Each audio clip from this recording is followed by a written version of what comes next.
भगत सिंह के साथ महर्षि दयानंद के ही शिष्य थे स्वामी श्रद्धानंद, और उसी परंपरा से निकले थे अमर बलिदानी भगत सिंह।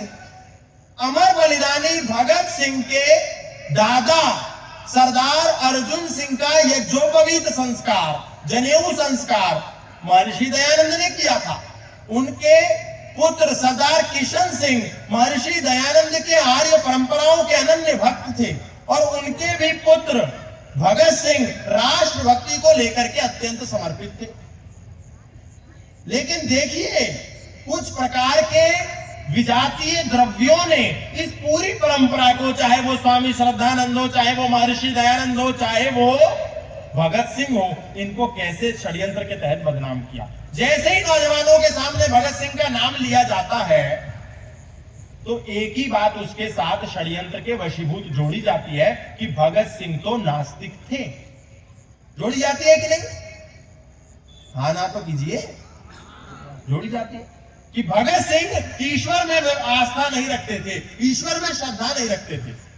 अब सोच करके देखिए, भगत सिंह का देहांत हुआ, उसके 6 महीने के बाद षड्यंत्रकारियों ने अकस्मात एक पत्र निकाला और कहा कि ये भगत सिंह ने लिखा है, मैं नास्तिक क्यों हूं, और उसमें सारा विवरण दिया कि मैं ईश्वर में नहीं मानता, ईश्वर है तो यहाँ दुख क्यों है, ईश्वर है तो हम गुलाम क्यों हैं, ईश्वर है तो हम आजाद क्यों नहीं होते। ऐसे लांछन लगाते हुए वो कथित रूप से भगत सिंह का लेख है ऐसा कहकर के प्रचारित कर दिया, और समाज में ये प्रचार कर दिया कि भगत सिंह तो ईश्वरवादी नहीं थे। उस लेख में भगत सिंह कह रहे हैं कि मैं घोषित नास्तिक 1926 में हो चुका था, लेकिन 1926 के बाद भगत सिंह के जितने भी लेख हैं, कई ऐसे पत्र हैं जिसमें स्पष्ट रूप से वो बार बार ये कहते हैं कि ईश्वर हमारी रक्षा करे, ईश्वर उनकी रक्षा करे, ईश्वर हमको बचाए। यानी पहला आधार तो ये झूठ हो गया कि उसमें जो लिखा है 1926 में मैं घोषित नास्तिक हो गया था, ये भी झूठ है। नंबर 2, किसी वक्ता की जो शैली होती है वो बदलती नहीं है।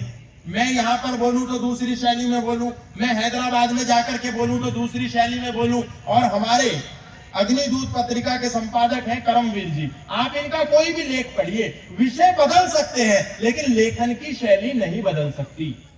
भगत सिंह ने मैं नास्तिक क्यों हूं जो लेख लिखा, उसकी शैली बिल्कुल अलग, उसकी शब्दावली बिल्कुल अलग, उसकी भाषा बिल्कुल अलग, उसका शब्दों का चयन बिल्कुल अलग। और जितने लेख उन्होंने मरते समय पिछले 6 महीने में क्या, पिछले 6 साल में भी लिखे, उनकी शैली बिल्कुल अलग। तो ऐसा क्यों किया? विधर्मियों ने, षड्यंत्रकारियों ने ये लेख क्यों प्रचारित किया कि भगत सिंह मैं नास्तिक क्यों हूं, ऐसा लेख लिखते हैं और भगत सिंह तो नास्तिक है? इसलिए किया क्योंकि वो जानते थे कि देश का क्रांतिकारियों का समूह और आने वाले समय में भारत का नौजवान बहुसंख्या में भगत सिंह को अपना आदर्श मानेगा। और ये सच भी है कि देश के नौजवान से पूछो भगत सिंह को जानते हो, तो वो कहेगा कि हाँ मैं जानता हूं। भगत सिंह को पहचानते हो? हाँ, उसको फोटो दिखाओ वो तुरंत पहचानता है। लेकिन ये जानते हो कि भगत सिंह नास्तिक थे? तो हाँ, वो भी जानता हूं कि भगत सिंह नास्तिक थे। यानी भगत सिंह को जानबूझ करके नास्तिक बना करके प्रचारित करो ताकि आने वाली पीढ़ियां भगत सिंह को अपना आदर्श मान करके वो भी ईश्वर में अविश्वास पैदा कर दें, वो उनका भी ईश्वर से श्रद्धा समाप्त हो जाए, वो भी अनिश्वरवादी हो जाए और वैचारिक रूप से टूट जाएं। ये षड्यंत्र था आर्य परंपरा को बदनाम करने का। लेकिन उन्हीं विधर्मियों ने कभी भी राम प्रसाद बिस्मिल का नाम लैम्पलाइट में नहीं आने दिया, क्योंकि वो जानते थे कि यदि राम प्रसाद बिस्मिल का चित्र नौजवान पहचान लेगा, उनके नाम का स्मरण लोगों के हृदय में हो जाएगा, तो जरूर राम प्रसाद बिस्मिल की आत्मकथा देश का नौजवान पढ़ेगा। और जब देश का नौजवान राम प्रसाद बिस्मिल की कथा पढ़ेगा, आत्मकथा को पढ़ेगा, खुद के लिखे हुए लेखों को पढ़ेगा, तो वो ये जान जाएगा कि महर्षि दयानंद नाम का महामानव इस संसार में हुआ, जिसने दुनिया में तर्क, तथ्य, युक्ति और प्रमाण के आधार पर ईश्वर के विषय में, सनातन के विषय में, वेदों के विषय में, इस्लाम के विषय में ईसाइयत के विषय में कलम चलाई है। और यदि भारत का नौजवान राम प्रसाद बिस्मिल को फॉलो कर लेगा और ये सब बातें उसमें पढ़ लेगा कि राम प्रसाद बिस्मिल सच्चे देशभक्त होने के साथ साथ सच्चे ईश्वर भक्त थे, वेद भक्त थे, इतने बड़े वेद भक्त थे, इतने बड़े ईश्वर भक्त थे कि जिस समय फांसी का फंदा चूमने जा रहे थे उस समय मंत्र का उच्चारण किया, ओम विश्वानि देव सवितर दुरितानि परासुवा यद भद्रम तन्नहासुवा। अब जब आत्मकथा देश का नौजवान उसकी पढ़ेगा तो वो तो महर्षि दयानंद के सिद्धांतों पर चल जाएगा, लेकिन उसको महर्षि दयानंद के सिद्धांत पर मत चलने दो, क्योंकि महर्षि दयानंद के सिद्धांत पर चलेगा तो देश, भारत का नौजवान मिल करके इस देश को विश्व गुरु बनाने में सफल हो जाएगा। लेकिन वे नहीं चाहते कि भारत विश्व गुरु बने, इसीलिए कभी भी महर्षि दयानंद और स्वामी श्रद्धानंद जैसे महानुभावों को ऊपर नहीं आने देते। और यही लोग कभी भी विरोध नहीं करते।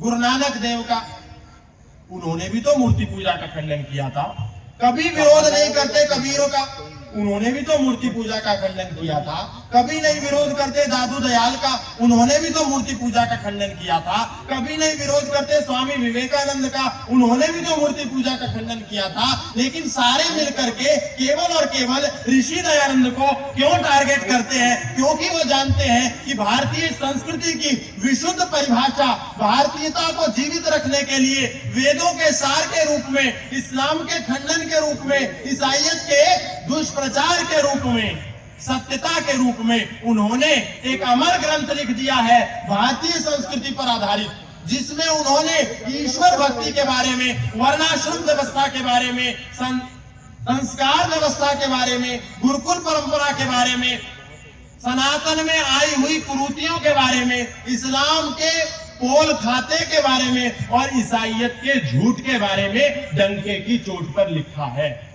अगर देश का नौजवान महर्षि दयानंद का सत्यार्थ प्रकाश पढ़ लेगा तो वो धर्मांतरण की चपेट में नहीं आ सकता।